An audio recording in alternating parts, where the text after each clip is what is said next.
उसने लिखा अपने क्या क्या क्या, मैं फिर पीछे ला रहा हूं, वो तो कहा है कांटे फेंकते थे और वो तो यही है भाई, यही आपको बताया जा रहा है रोज टीवी पे। इसीलिए मेरा अल्लाह का कुरान फरमाता है फसलू अहल ज़िक्र इन कुंतुम ला तालमून, जिस बारे में इल्म ना हो तो आले जिक्र के पास जाओ, आले इल्म के पास जाओ, वो तुम्हें कुरान और हदीस से तुम्हारी उस प्यास को बुझा दिया करेंगे। तो अल्हम्दुलिल्लाह शबाब इस्लामी के हमने जो मरकज में लोग रखे हुए हैं उनमें एक भी अनपढ़ और जाहिल नहीं है, सारे आलिम हैं। और सिर्फ मौलवी हलवे खा के सोने वाले नहीं, देगे हड़प करने वाले नहीं, मुजाहिद भी हैं। वक्त आने पर जान नबी के नाम पे लुटाने का जज्बा भी रखते हैं। और अल्लाह की इज्जत और अल्लाह के करम की बात करता हूं और बड़ी अहम बात करता हूं कि हम उस शख्सियत का फैज अपने सीने में रखते हैं कि जिसमें कभी दोगलापन नहीं आया है। नाम भी हसीन है उसका, काम भी हसीन है उसका। तो खैर मैं बात कर रहा था, क्या बात कर रहा था?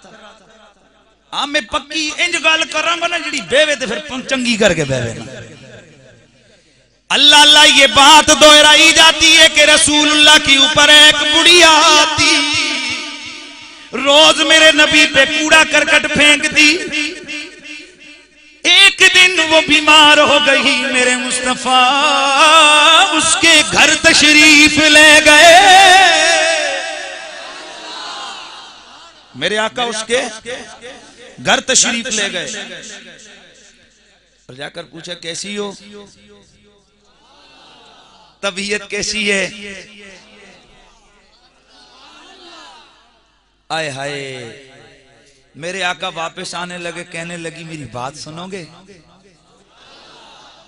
फरमाया बोल क्या कहती है? कहने लगी वो जो कलमा तुम पढ़ा करते हो जरा मुझे भी तो पढ़ा दो ना, मुझे अपनी गुलामी में कबूल कर लो। मैं कितनी बदकारा, मैं कितनी जालिमा, और तुम हो कि तुम। और यही वाकया बयान करते हैं तो कहते हैं नबी की ये सीरत भी तो होनी चाहिए, वो तो देखो कूड़ा करकट फेंकती है और उसको भी वो माफ कर देते हैं। तो इस तरह यानी हमें दबे लफ्जों में क्या कहा जाता है कि कोई गुस्ताख चढ़े थे उसे माफ कर दो। क्या कहा, हमें नसीहत क्या दिखाई दी जाती है कि गुस्ताख चढ़े थे उसे माफ करो। मुझे अभी मैं इधर आ रहा था रास्ते में, तो मुझे एक दोस्त है उसी कालम के हवाले से उसने मुझे फोन किया, तो मैंने कहा यार काजी इसका क्या जवाब है? मैंने कहा पहला जवाब तो ये है कि ये मक्के का वाकया है। ये वाकया कहां का है? मक्के का। और मेरे नबी की मक्की जिंदगी में मेरे नबी को अल्लाह ने जो तरबियत की थी दीन के हवाले से वो ये थी कि ए मेरे हबीब, ये जो मक्के के बद्दू, ये जालिम, ये काफिर हैं, इन्हें बड़ी हिकमत से, इन्हें बड़ी मौइज़त हसना से दीन की तरफ लाओ।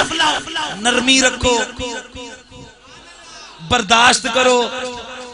क्या करो? बर्दाश्त। ये कब का वाकया जी?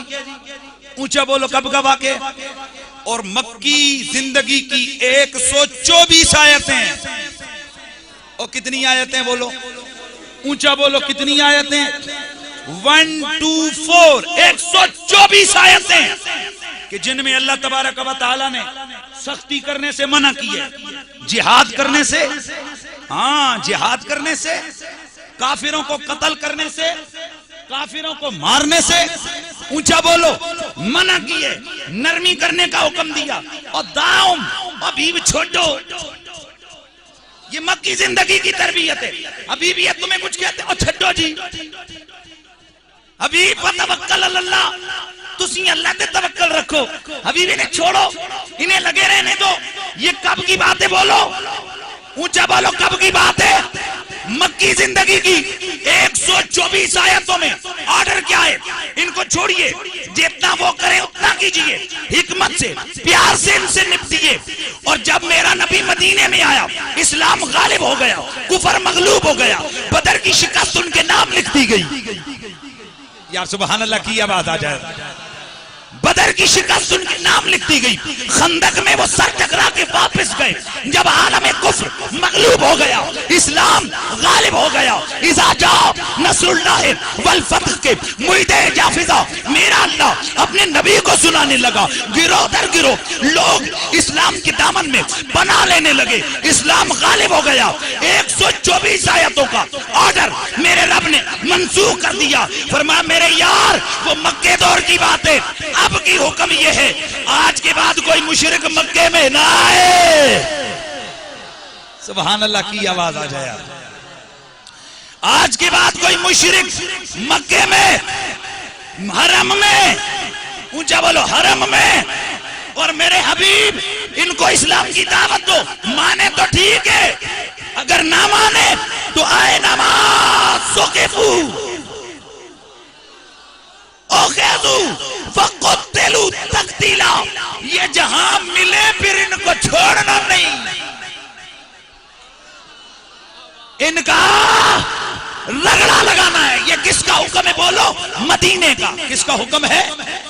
तो हाँ, मक्के में मेरे रसूल ने बर्दाश्त की, हाँ मक्के में मेरे नबी के मामलात ये हुए, लेकिन मदीने को नहीं देखता कि जब मेरा नबी फतह मक्का करके मक्के में जाते हैं, गुस्ताखों के बारे में अर्ज की जाती है।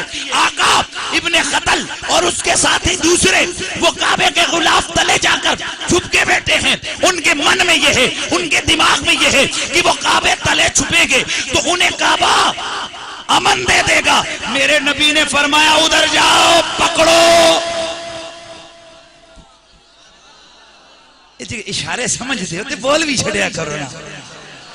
जाओ काबे के नीचे से, गुलाफ के नीचे से निकालो।